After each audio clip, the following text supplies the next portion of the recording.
السلام علیکم ورحمۃ اللہ وبرکاتہ۔ اے ایم ملک چینل میں آپ کا خیر مقدم ہے۔ اللہ تمام کو اپنی حفظ و امان میں رکھے۔ آج بہت ہی اہم اور دلچسپ واقعہ لے کر آپ کی خدمت میں حاضر ہوا ہوں۔ امید ہے کہ بغور سماعت فرمائیں گے۔ چینل میں اگر نئے ہیں تو چینل کو سبسکرائب کر لیں، بیل آئیکن کا بٹن ضرور دبائیں۔ فیس بک پر بھی ابو معاویہ ملک پیج کو فالو کریں۔ بہت شکریہ۔ دولت اسلامیہ کے نوجوان اور خوبرو چیف جسٹس شریح بن حارث کندی کو اندازہ نہ تھا کہ اس کی منگیتر حسین و جمیل ہونے کے ساتھ ساتھ بلا کی سلیقہ شعار اور خوش گفتار بھی ہوگی۔ وہ تو اس کے حسن و جمال کی شہرت سن کر اس کے والدین کو نکاح کا پیغام بھجوا چکے تھے۔ زینب کے والدین کے لیے پیغام نکاح بڑے اعزاز کی بات تھی، کیونکہ ان کی بیٹی کا رشتہ طلب کرنے والی شخصیت کوئی معمولی ہستی نہ تھی، بلکہ انہیں حضرت علی ابن ابی طالب کرم اللہ وجہہ اقضا العرب قرار دے چکے تھے، اور ان کی اعلیٰ درجہ کی فہم و فراست کی وجہ سے انہیں مملکت کا چیف جسٹس بنا لیا گیا تھا۔ چنانچہ زینب کے والدین نے اس کی رضامندی سے ان کی درخواست قبول کر کے حق مہر کی وصولی کے بعد تقریب نکاح کی تاریخ مقرر کر لی۔ اگرچہ یہ تاریخ ہفتے سے زیادہ نہ تھی، لیکن قاضی شریح کے لیے یہ دن مہینوں اور سالوں کی طرح طویل تھے۔ چنانچہ تقریب نکاح کے بعد یہ سلیقہ شعار، ملنسار اور خوش گفتار خاتون اپنی ہمجولیوں اور باندیوں کے درمیان اس شان سے چلنے لگی جیسے کوئی ملکہ گارڈ آف آنر کا معائنہ کر رہی ہو۔ قبیلہ کی خواتین کا استقبالی جلوس اس کی راہ میں نظریں بچھا رہا تھا، اور وہ ان کے درمیان یوں محسوس ہو رہی تھی جیسے آسمان پر روشن ستاروں کے جھرمٹ میں 14ویں کا چاند ہو۔ جوں ہی وہ اپنی شایان شان حجلہ عروسی میں داخل ہوئی تو اس کی معطر فضاؤں سے بے خود ہو گئی اور پلنگ پر بیٹھ کر سستانے لگی۔ ہمجولیاں اور باندیاں دائیں بائیں بیٹھ کر اس کا دل بہلانے لگیں، اس کی خوش قسمتی پر تبصرے کرنے لگیں کہ زہے قسمت مور اور مورنی کا یہ جوڑا کیا خوب نظر آئے گا۔ شوہر چیف جسٹس ہے تو بیوی بھی 14ویں کا چاند نظر آ رہی ہے۔ چند گھڑیوں بعد انہیں حکم ملا کہ دلہا تشریف لا رہے ہیں، اس لیے کمرہ خالی کر دیا جائے۔ چنانچہ وہ اٹھ کر اپنے گھروں کو روانہ ہو گئیں اور یہ اپنے آپ کو آنے والے لمحات کے لیے تیار کرنے لگیں۔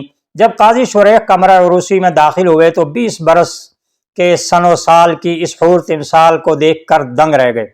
چند گھڑیاں تو وہ اس سر و قامت دل ربا کے جمال بے مثال اور حسن و با کمال کا مشاہدہ کرتے رہے۔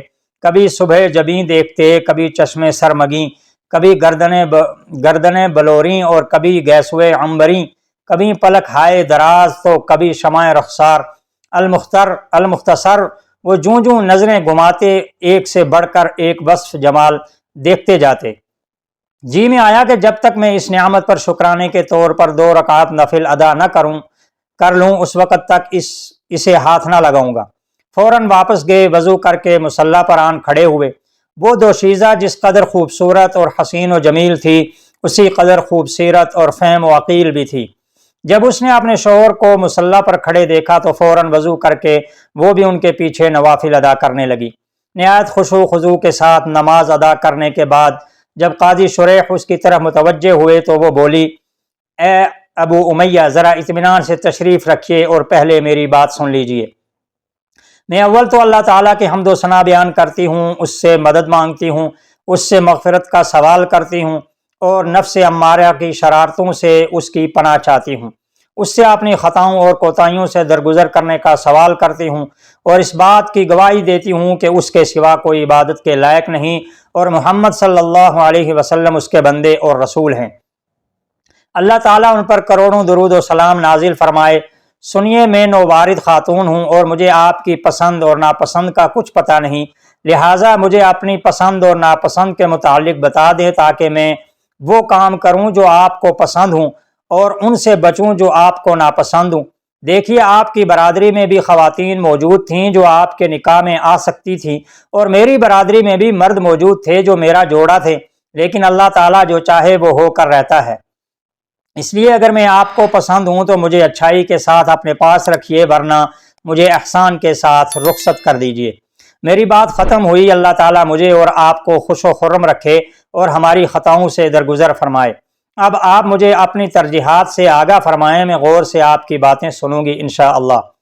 قاضی شریح تو اس کے بے مثال حسن و جمال پر فدا ہو رہے تھے، اس کی گفتگو شیریں نے انہیں مزید مست کر دیا تھا۔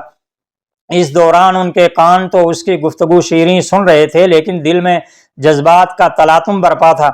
محبت کی شیریں لہریں بار بار دل سے اٹھتیں اور پورے بدن کو مست کر دیتیں۔ قاضی شریح نے اپنے جذبات پر کنٹرول کر کے نہایت اطمینان سے جواب دیا، اے سعادت مند خاتون، عقل و دانش سے بھرپور باتیں جو تم نے اس موقع پر کہی ہیں، اگر تو ان پر پوری اتری تو فابیہا، ورنہ یہ تم پر حجت ہوں گی۔